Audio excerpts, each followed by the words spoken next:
오늘의 큐티 말씀은 레위기 16장 23절부터 34절입니다. 제목 영원한 규례, 지켜야 할 명령. 먼저 앞뒤 문맥을 살펴보겠습니다.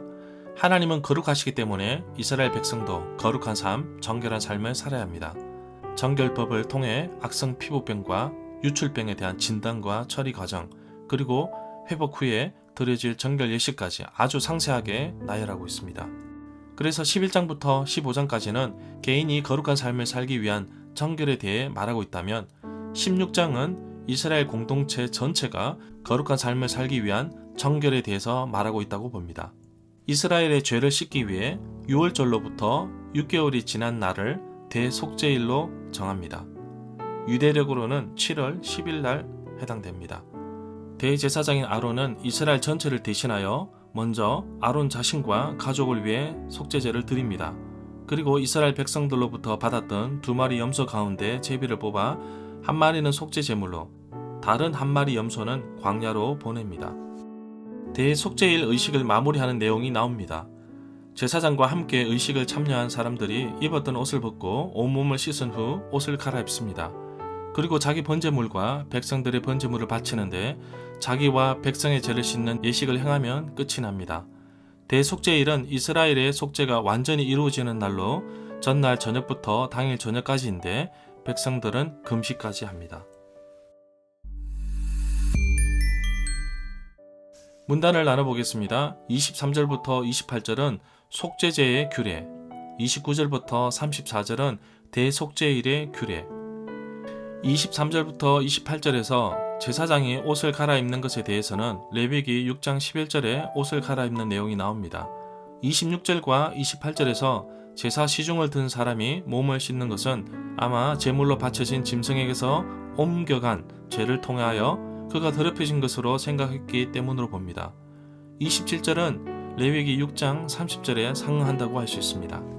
24절부터 25절에서 아론은 거룩한 곳에서 물로 그의 온몸을 씻고 벗어둔 자기 옷을 입고 나와서 자기의 번제와 백성의 번제를 바칩니다. 그리고 자기와 백성을 위하여 속죄 예식을 해야 합니다. 그리고 나서 속죄 제물의 기름을 제단에서 불태웁니다.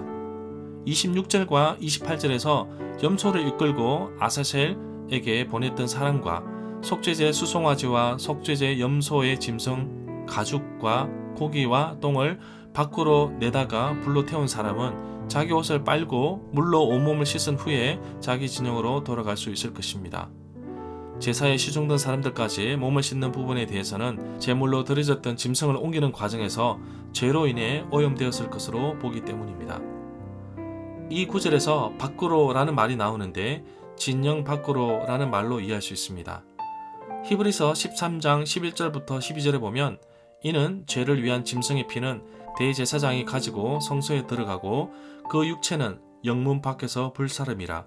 그러므로 예수도 자기 피로서 백성을 거룩하게 하려고 성문 밖에서 권한을 받으셨느니라. 29절부터 34절 단락은 대속죄일의 규례에 대해서 말하고 있습니다. 29절에 보면 속죄일에 대해서 말하고 있습니다. 가을에 지키는 명절 7째 달입니다. 유대력으로는 7월 10일입니다. 이 구절에 스스로 괴롭게 하고 라고 했는데 또는 금식하고 라는 말로 바꾸어서 이해할 수도 있습니다. 31절에서 대속죄일을 두고 이날은 너희에게 안식일 중에 안식일이다. 매우 중요한 날이라고 봅니다. 너희는 스스로 괴롭게 할지니 이것은 영원히 지켜야 할 규례이다. 속죄일은 달력상으로 안식일 가운데 어느 날 하루가 아니라 금식을 하며 이를 쉰다는 점에서 큰 안식의 31절이라는 특별한 성격을 띠고 있습니다. 20절부터 22절에서 아론은 지성소와 회막과 제단을 위하여 속죄하기를 마친 후에 살아있는 순염소를 여호와께 가져옵니다. 아론은 살아있는 염소의 머리에 두 손으로 안수하고 이스라엘 백성의 모든 불의와 그 범죄한 모든 죄를 아뢰고 그 죄를 순염소의 머리에 둡니다. 그리고 미리 정한 사람을 시켜서 그 순염소를 광야로 내보내야 합니다. 그렇게 되면 그 순염소가 백성들의 모든 불의 죄를 지고 접근하기 어려운 땅으로 이르거든 그 염소를 광야에서 놓아주어 멀리 가게 합니다. 절마다 상세한 설명, 구절 해석, 핵심 내용과 중심 줄거리는 네이버 블로그에 올려져 있습니다. 내게 주시는 교훈입니다. 하나님께서 이스라엘 백성에게 영원히 지킬 규례를 말씀하고 있습니다. 실제로 지키기 어려운 부분도 있습니다. 그러나 거룩한 백성으로서 삶을 살아가기 위해 반드시 지켜야 할 부분입니다. 계속되는 반복의 제사 예식 속에서 죄는 점점 멀어집니다. 경건의 연습이 그만큼 중요하기 때문입니다. 속죄 제물은 완전히 태웠습니다. 남김없이 태웠습니다. 심지어 가죽과 고기와 똥까지 밖으로 내어다가 불에 태웠습니다. 죄는 버리는 과정에서, 고백하고 용서받는 과정에서 죄는 완전히 버려야 합니다. 속죄일을 지키는 것 가운데 이스라엘 백성 본토인뿐만 아니라 거류민, 외국인까지도 영원히 지켜야 할 규례입니다. 이 의식은 어느 누구도 예외가 없습니다. 하나님 앞에서 모든 죄를 용서받고 거룩한 삶을 살아가기 위해서는 반드시 치러야 할 과정입니다. 계속 반복되는 예식을 통해서 우리의 죄가 점점 멀어지고 정결해지듯이 경건의 연습을 게을리하지 말아야 할 것입니다. 또한 하나님께서 우리에게 거룩한 삶을 위해 요구하시는 부분을 잘 지켜야 할 것입니다. 속죄 제사가 끝난 이후에도 절제, 금식하며 기도로 나갔습니다. 죄에서 벗어났지만 우리는 여전히 연약하여서 또 쓰러집니다. 그렇게 날마다 나를 되돌아보고 하나님 앞에서 바른 삶을 살아가는 하루가 되기를 간절히 소망합니다.